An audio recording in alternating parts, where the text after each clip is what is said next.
Hi, my name is Russ Swanson, and I do a program called 3 Days in Dakota.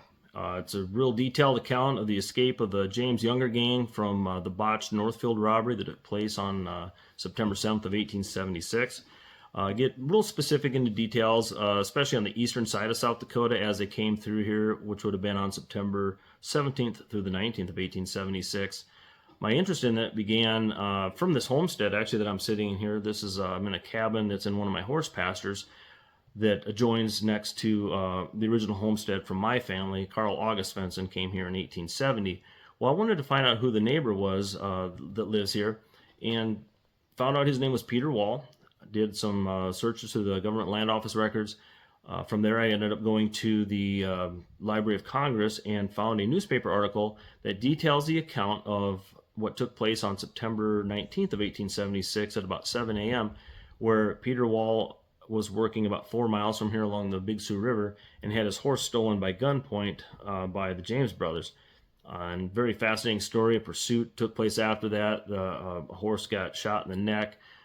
Went back to Canton for help. And so, anyways, I got really interested in that, and I started detailing, well, where did they come from before that?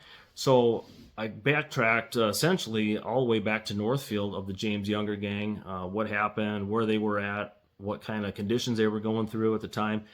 And I really found a lot of information from old newspaper articles from that time period. Also, there was a newspaper reporter by the name of J.H. Hansen that was following along with the posses, and he put together a memoir of all of his telegraphs that he'd collected and the correspondence that went back and forth.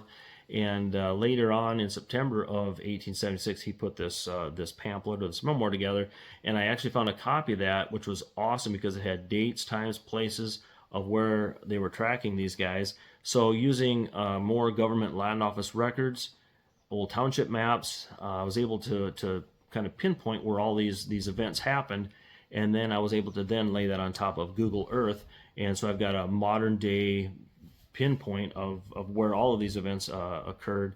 And so it's really been a lot of fun researching this, finding a lot of stories that turned out to be nothing more than stories, but some other ones were very well documented. And so my program is, I usually start at around Mankato, because that's where they really kind of that's where they split up just east of there, and that is where they were able to find horses and make their way into South Dakota here. So that's my program, and if you're interested, give me a holler. Thanks.